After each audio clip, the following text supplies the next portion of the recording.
ils vont évaluer des aliments individuellement au lieu de comprendre que l'alimentation, il faut l'évaluer dans sa globalité. Il ne faut pas juste dire ça, c'est pas bon versus ça, c'est bon. Ça dépend. Ça dépend avec quoi tu le manges. Ça dépend de ce que tu manges dans ta journée au complet. Ça dépend de ce que tu manges dans ta semaine au complet, dans une année complète, dans une décennie complète. Tu sais, c'est pas juste de dire un aliment est bon ou mauvais. Bienvenue au podcast Devenir un superade avec Coach Gab. Aujourd'hui, nouvel épisode où est-ce qu'on va parler de la vérité à tout prix. Donc, un nouveau format du podcast Devenir un superade parce que dans le podcast Devenir un superade, il va maintenant avoir deux types d'épisodes. Il va y avoir les histoires des superades où est-ce que je vais amener un superade qui a eu un parcours inspirant pour inspirer d'autres pères, d'autres parents à se reprendre en main, à prendre le contrôle de leurs conditions physiques, à être en meilleure santé et devenir les modèles inspirants qui ont vraiment le désir de devenir pour leurs enfants. Et ça, c'est le premier type de format du podcast Devenir un superade. Aujourd'hui, je vous présente un nouveau format où est-ce que c'est le format Vérité à tout prix. Où est-ce que je vais aussi vous partager mon expérience, mon opinion sur un sujet sur l'alimentation, beaucoup sur l'entraînement, sur l'aspect motivationnel aussi pour vous aider à savoir par où commencer vos démarches, par où vous lancer, par où vous enligner, par où continuer aussi vos démarches si vous avez le désir de perdre du poids, mais surtout vous en débarrasser une fois pour de bon pour ne pas le reprendre parce que c'est ce qu'on fait chez les superades. Nous, ce qu'on fait, c'est qu'on se spécialise depuis 6 ans à aider les pères de famille à perdre du poids, à le faire d'une manière qui est flexible et qui est durable aussi, dans l'objectif de devenir un superdate. C'est quoi un superdate? C'est de devenir la meilleure version du père que tu as le potentiel de devenir. Le but, c'est pas une question d'être un bon ou un mauvais père. C'est de devenir le père que tu as le potentiel d'être pour ta famille. Puis, tu peux juste exploiter ton potentiel si tu prends soin de ta condition physique, de ta santé, puis tu te donnes de l'amour à toi aussi pour en donner plus par la suite aux gens qui t'entourent. OK? Fait que ceci étant dit, ça, c'est les deux formats du podcast. Cela dit, lorsque tu vas écouter le podcast aujourd'hui, s'il y a des choses que tu trouves intéressantes, qui te font réfléchir, que tu crois qu'ils pourraient aider d'autres personnes, partage le podcast, partage l'épisode. C'est comme ça qu'on va être capable de s'entraider. Le but, c'est d'aider. Mon but, c'est de vous donner de la valeur, c'est de vous aider, puis je ne demande rien en retour, à part que tu partages l'épisode ou que tu mettes un like si ça fait du sens pour toi à travers tout ce que je vais raconter aujourd'hui. OK? Fait qu'on se lance tout de suite dans le podcast. On va passer à travers différents aliments aussi parce que la question du jour, c'est quoi acheter à l'épicerie pour perdre du poids?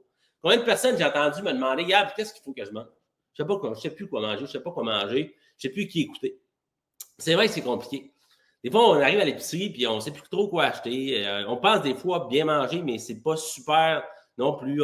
Des fois, on a certaines habitudes. Il y a des affaires que c'est juste évident, mais il y en a que c'est le moins évident. Fait que quoi manger puis quoi acheter pour perdre du poids puis se débarrasser de son surpoids une fois pour de bon. Donc, c'est là-dessus que je vais me concentrer aujourd'hui en vous présentant différents aliments que j'achète super régulièrement et que je vais conseiller aussi à nos superades d'ajouter sur leur liste d'épicerie. Fait soyez attentifs, mais rajoutez ça à votre liste d'épicerie lorsque vous allez faire l'épicerie la prochaine fois. Favorisez ces aliments-là que je vais vous présenter aujourd'hui. Premier aliment que je vais vous suggérer, la viande rouge, du bœuf haché. Là, je vais avoir du monde qui dit « Ah, mais la viande rouge, ça donne le cancer, ça donne les maladies, c'est pas bon pour la santé. » C'est tellement un des mythes les plus ridicules que j'ai entendu de ma vie parce que la viande rouge, c'est tellement nutritif. C'est un des aliments. Là, on parle de super aliments. On a tendance à dire le kale puis le chou, c'est un super aliment. Il y a zéro super aliment, à part la viande rouge, le bœuf haché, qui en est un réellement. Puis la viande rouge, pourquoi c'est un super aliment? Parce que ça contient une multitude de micronutriments et de vitamines essentielles que vous allez seulement être capable de retrouver dans la viande rouge. Fait achetez-en la viande rouge, mangez-en. Ça soutient la faim. Vous pouvez l'utiliser à plusieurs sauces aussi. Vous pouvez faire des pâtés chinois, du macaroni à la viande, des hamburgers. Il y a plein de possibilités avec la viande rouge. Si vous l'achetez en spécial en plus, c'est pas cher. Fait achetez la viande rouge, mangez-en plus que pas assez, je vous le dis. Ça vaut la peine. C'est bon pour votre condition physique. C'est bon pour votre santé. Sur le court, mais surtout sur le long terme aussi, faites-moi confiance. OK? Fait que la viande rouge, c'est un must à l'épicerie. Ensuite de ça, les avocats, qui est un fruit, j'allais dire un légume, mais c'est un fruit, les avocats, qui est un fruit qui est super nutritif. Encore une fois, qui va soutenir la faim énormément.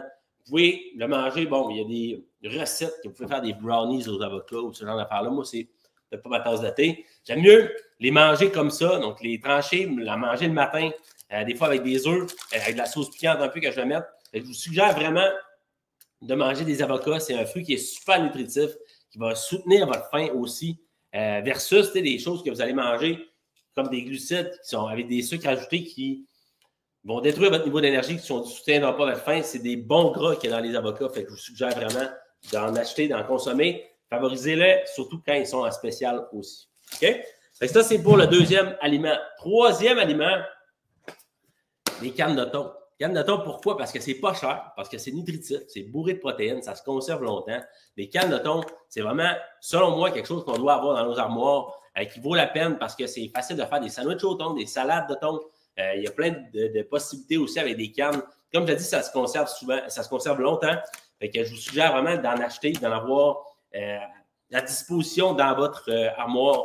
Ça vaut la peine. C'est pas cher, comme je le disais. Et au prix de l'épicerie d'aujourd'hui, ce genre d'aliment-là, super nutritif, c'est vraiment rentable comme achat. Fait que je vous suggère vraiment d'en acheter plus que pas assez. Quatrièmement plutôt, on a la sauce piquante. Sauce Red Hot, dans ce cas-ci, moi, c'est une sauce que j'achète vraiment régulièrement. Pourquoi? Parce que c'est une sauce qui, si on regarde les valeurs nutritives, qui n'a pas de calories à l'intérieur, qui n'a pas de sucre ajouté à l'intérieur. OK? Fait que c'est une sauce qui, contrairement à bien d'autres sauces, qui est très légère en termes de calories puis en termes de densité énergétique. Fait que les sauces piquantes en temps normal ont tendance à être très faibles en calories parce qu'il n'y a pas de sucre à l'intérieur. Fait que faites attention quand vous achetez de la sauce, tu sais, la sauce barbecue, la sauce miel et ail, ce genre de choses-là. Faites juste regarder la quantité de sucre par portion.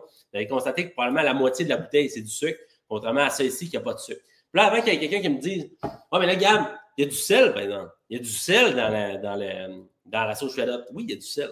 C'est correct. Du sel, ce n'est pas l'ennemi nécessairement. C'est trop manger de sel qui est un problème. Puis en fait, le sel, pour changer peut-être un peu votre perspective par rapport à ça, c'est un nutriment qui est essentiel, non seulement pour la contraction musculaire, pour le bon fonctionnement de votre organisme. Puis n'oubliez pas aussi que quand vous suez, quand vous faites de l'activité physique, que vous êtes une personne active, ce que je vous encourage de faire, vous transpirez, puis qu'est-ce qu'il y a dans la transpiration? Il y a du sel. Fait que c'est important de refaire ces réserves de sel. Fait que c'est important de... En fait, l'ennemi n'est pas le sel, beaucoup moins en fait que le sucre. Le sucre ajouté de nos jours est bien pire que le sel. C'est sûr que là, si vous mangez, le 3/4 de ce que vous mangez, c'est du fast-food, c'est de la junk ultra transformée, que vous mettez de la sauce en plus, que le 3/4 de votre alimentation, c'est de la junk food ultra transformée, c'est sûr que là, vous allez trop manger de sel. En plus, si vous êtes inactif, que vous n'êtes pas actif, que vous ne transpirez pas beaucoup, bien, c'est sûr que oui, là, vous avez une consommation de sel qui va être trop élevée par rapport à ce que vous avez réellement besoin, mais ne vous en faites pas pour la sauce Red Hot, surtout si vous êtes une personne active, mettez-en, il n'y a pas de danger avec le sel qui va être contenu dans la sauce Red Hot. Puis, il faut vraiment, en fait, juste pour terminer là-dessus, j'ai tendance à constater que le monde, ils vont évaluer des aliments individuellement au lieu de comprendre que l'alimentation, il faut l'évaluer dans sa globalité. Il ne faut pas juste dire ça, c'est pas bon versus ça, c'est bon. Ça dépend. Ça dépend avec quoi tu le manges. Ça dépend de ce que tu manges dans ta journée au complet. Ça dépend de ce que tu manges dans ta semaine au complet, dans une année complète, dans une décennie complète. Tu sais, c'est pas juste de dire un aliment est bon ou mauvais. Tu sais, il y a des aliments, c'est sûr, qui sont peut-être moins bons qu'on devrait réduire, éviter ou limiter. Il y a d'autres aliments qu'on devrait favoriser. Puis il y a des combinaisons qui sont à favoriser aussi, mais c'est pas nécessairement mal de manger un McDo, un trio McDo, par exemple. Si tu en manges une fois par année, ou si tu en manges une fois par mois, même une fois par semaine, pas grave, mais si tu manges, le 3/4 de ce que tu manges, c'est ça, et là, c'est peut-être un problème, puis là, ça l'est moins bon pour la santé. OK? Fait que, bref, tout ça pour dire que la sauce piquante, n'hésitez pas à la manger. Ensuite de ça, on va y aller avec ça ici. Les patates. Combien de personnes j'ai entendu me dire « Hey, pour perdre du poids, il faut que je coupe les 3 P, pain, pâtes, patates. » Oubliez ça, là. Le pain, les pâtes, je suis peut-être plus d'accord. Parce que c'est vrai que les gens mangent énormément de pain, énormément de pâtes, puis c'est pas des aliments qui vont soutenir la faim, contrairement aux patates, qui est un aliment qui est naturel, qui n'est pas transformé. Les patates, ça pousse dans le sol. Contrairement au pain, surtout les pains commerciaux, genre pommes, blancs, avec de la farine enrichie, de l'huile de canola, du sucre ajouté, et ainsi de suite. Ça, c'est un produit qui est ultra transformé. Même principe pour les pâtes. La majorité des pâtes, c'est un produit ultra transformé. Fait que peut-être de couper un petit peu le pain et les pâtes, mais les patates, mangez-en. C'est un super bon accompagnement. C'est naturel, ça soutient la faim parce que ça prend un petit peu plus de temps à se décomposer parce que c'est un aliment qui est entier, qui n'est pas transformé. Fait que des patates, mangez-en. En plus, c'est rentable, c'est pas cher, puis il y a plein de possibilités aussi avec les patates. Donc, ça vaut la peine d'en manger plus que pas assez. Ensuite de ça, on va y aller avec ça ici. Du beurre d'arachide naturel. Il y a, oui, le beurre d'arachide Kraft qui est bon. Okay? Il est bon au goût. Mais quand vous regardez les ingrédients, encore une fois, c'est important de s'habituer à regarder les ingrédients des choses que vous allez manger. Vous allez remarquer qu'avec les arachides, du beurre d'arachide, bien, il y a beaucoup d'huile de canola. Il va y avoir du sucre ajouté. Il va y avoir des agents de conservation. Il va y avoir plein de cochonneries, en fait, dans le beurre d'arachide. À un moment donné, il ne faut pas virer fou, puis c'est correct de manger du beurre d'arachide Kraft.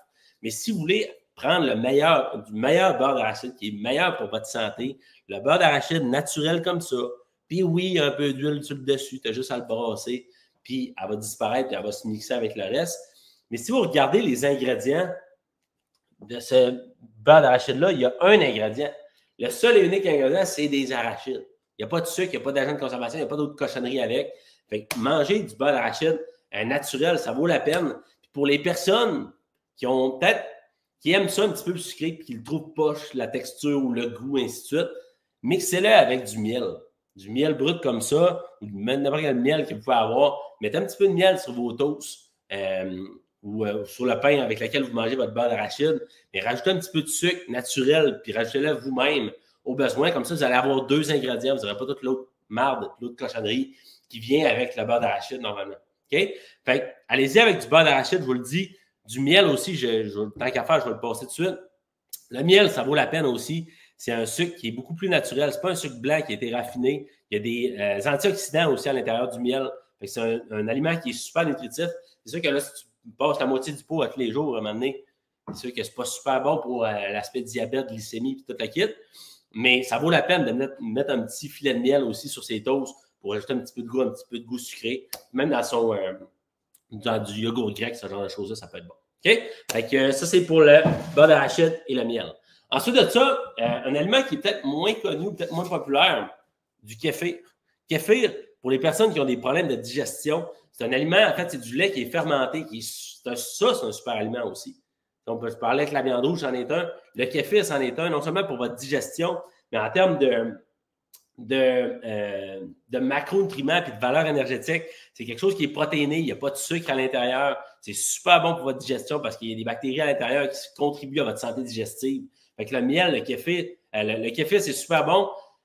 Ne buvez pas peut-être du kéfir de même parce que le goût est assez amer. Encore une fois, je ressens mon miel. Moi, ça m'arrive souvent de prendre un verre de kéfir, d'ajouter une grosse cuillerée de miel à l'intérieur puis de la manger avec. Vous allez voir, c'est super bon. Je vous suggère vraiment de l'essayer. C'est un bon mix à faire. Ensuite de ça, on va avoir, il m'en reste 4 en fait. Un ananas, des fruits, en fait. Je peux dire tous les fruits, que ce soit des petits fruits, ça c'est super, des framboises, des bleuets, des mûres, ce genre de choses-là, c'est vraiment excellent. Il y a beaucoup d'antioxydants, il y a beaucoup de fibres à l'intérieur. Des ananas aussi, mais les fruits en général, mangez-en, achetez-en. Achetez des fruits entiers, coupez-les vous-même. Achetez pas des fruits en canne ou est-ce qu'il y a du sirop qui est ajouté avec. Prenez le temps de le couper. Combien de temps ça prend pour vrai couper un ananas? Ça prend littéralement 5 minutes. Puis vous allez faire le trancher, mettre ça dans un pot, mettez ça dans le frigidaire. Les enfants vont pouvoir en manger. Vous aussi. Quand il est un petit peu, il n'est pas trop mûr, il est assez amer. Si moi j'aime ça de même. Si vous aimez ça un petit peu plus sucré, laissez-le vieillir un petit peu plus, laissez-le mûrir un petit peu plus. C'est super. Donc, des fruits, j'apprends rien à personne ici, je le sais, mais ça vaut la peine. Pourquoi? Tu sais, des fruits, c'est quelque chose de bien à manger aussi pour les personnes qui veulent perdre du poids, puis contrôler aussi peut-être un peu mieux leur glycémie. C'est que, tu sais, les patates, puis les fruits comme ça, surtout, c'est qu'il y a des fibres à l'intérieur. Puis les fibres, le rôle des fibres, c'est de ralentir l'impact du sucre sur la glycémie. Contrairement à bien d'autres glucides qu'on va manger, puis les glucides, tu sais, des fois, j'ai tendance à entendre du monde qui me dit Non, mais dans des patates, il y a plein de glucides, puis c'est pas bon pour des fruits aussi. Il faut que je coupe les glucides, c'est keto qui marche, puis tout. Tu peux perdre du poids en mangeant des glucides. Tu peux être en excellente condition physique. En fait, c'est nécessaire pour une bonne santé de manger des glucides. C'est sûr que c'est correct de réduire sa consommation de glucides, mais il ne faut pas catégoriser tous les glucides dans la même famille. Il y a une différence entre des glucides qui viennent d'un ananas ou d'un fruit, ou des patates, par exemple, à des glucides qui viennent d'un sac de bonbons Sweet 16. C'est pas la même affaire. Là. Parce que, pourquoi? Parce qu'il n'y a pas de fibres avec les bonbons Sweet 16, puis il y a plein d'autres ingrédients qui sont ajoutés. Ça va direct, ça fait augmenter votre glycémie énormément, et ainsi de suite. Fait, manger des fruits, manger des patates, manger des aliments qui sont moins transformés, je vous le suggère énormément. Okay? C'est correct de manger des bonbons. Je ne suis pas en train de dire que c'est l'ennemi. Nous autres, on prône la flexibilité alimentaire. Mais c'est correct de manger peut-être en plus petite proportion de la junk transformée, puis c'est correct d'en manger. Il y en a beaucoup, puis c'est cool de se faire plaisir de temps en temps. Mais quand la junk fait représente une trop grande partie de ton alimentation, c'est là que ça va devenir un problème. Okay? Moi, ce que je vous suggère de faire, c'est de suivre la règle du 80-20. 80% de ce que tu manges devrait être de la nourriture peu ou pas transformée. Qu'est-ce que c'est? C'est de la viande, donc de la viande rouge, du porc, du bœuf, de la dinde. Ça peut être du poisson, du tilapia, ça peut être de l'aigle fin, ça peut être du doré, ça peut être du saumon, ça peut être du thon, whatever. De la viande, du poisson, des fruits de mer, des fruits, des légumes, de l'avoine entière le plus possible, du sirop d'érable, du miel, des noix, ce genre de choses-là. Tu sais, toutes les choses qui ont été peu ou pas transformées. Versus le 20% restant, ça peut être ce que vous aimez manger. Mais le problème, de nos jours, pourquoi autant de personnes sont en surpoids et ont de la difficulté à contrôler leur poids, c'est pas nécessairement qu'ils mangent trop. C'est ça le pire. C'est pas que les gens mangent trop, c'est qu'ils mangent trop des mauvais aliments. Donc, la junk transformée, qui est super dense en calories, qui a beaucoup d'ingrédients qui sont ajoutés pour des agents de conservation, du sucre ajouté, plein d'autres cochonneries, des additifs, des émulsifiants, ce genre de choses-là qui vont, ultimement, au fil du temps, par accumulation, créer des problèmes de santé. OK? Trois autres aliments. On va y aller avec celui-là ici, qui est un de mes aliments préférés, qui sont des œufs. Ben, vous voyez, en fait, j'achète des paquets de 30 œufs. Pourquoi? Parce que des œufs, un autre super aliment. Des œufs, mangez-en, mon Dieu. C'est tellement rentable. Ça m'a coûté, je pense, 8-9$ pour 30 œufs. Il n'y a pas d'aliment. À mon avis, il n'y a pas d'aliment qui est moins cher, qui est aussi nutritif que des œufs. Pourquoi? Parce qu'encore une fois, il va y avoir plein de micronutriments et de vitamines que vous ne pouvez pas retrouver ailleurs que dans des œufs. Arrêtez d'acheter des blancs d'œufs. Mangez le jaune aussi. C'est dans le jaune que la majorité des nutriments se retrouvent, en fait. Il va y avoir des protéines aussi dans vos œufs. Ça soutient la faim énormément. Tu sais, il y a le monde qui vous dit hey, qu'est-ce que je devrais manger le matin? Mange des œufs. Au lieu de manger des crises de toast au Nutella et des cochonneries, ton bol de Frosted Flakes ou de Lucky Charms qui sont de la merde, de la pure cochonnerie. Manger des œufs à la place, ça va tellement plus soutenir votre faim. Ça va prévenir les cravings que vous allez avoir en fin de journée si vous mangez des œufs. Mangez-en, c'est rentable, il y a plein d'options, plein de possibilités, ça se conserve longtemps, c'est pas cher, ça vaut la peine. Mangez-en plus que pas assez des œufs, je vous le dis, ça vaut la peine. OK? Ensuite de ça, on va finir avec le dernier ici, mais j'en ai parlé un petit peu tantôt, du poisson. Moi, du poisson blanc, pas juste le poisson blanc, ça peut être du saumon qui est un petit peu plus gras, mais du poisson blanc, pourquoi j'aime ça, c'est bourré de protéines. C'est pas très cher, tu sais, ce paquet-là, il vient du Costco, mais 30$ pour tout ça, tu vas pouvoir me faire 4, 5, 6 repas avec ça. Fait que c'est super rentable avec des légumes, avec des patates, avec du riz, peu importe ce que vous aimez mettre avec. Vous pouvez faire une petite sauce tartare avec pour accompagner votre poisson. C'est super, super nutritif. Aussi rempli de protéines, quelque chose qui soutient bien la faim. Fait que je vous suggère d'acheter du poisson aussi. Puis le dernier, le petit dessert, qui fait tout le temps plaisir. Des barres de protéines. Là, j'ai acheté des grenades. C'est un nouveau produit au Costco que j'ai vu. Fait que j'ai sauté dessus parce qu'elles sont vraiment fucking délicieuses. Je vous le dis, essayez-les. Ça, c'est un produit ultra transformé en passant. Tu sais, quand on regarde la liste d'ingrédients, on se rend compte qu'elle est assez longue.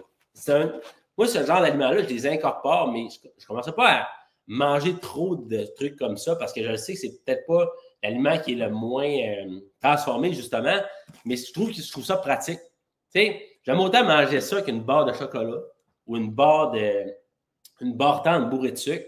versus ça ici, que je vais avoir 20 grammes, 21 grammes de protéines, pas de sucre à l'intérieur.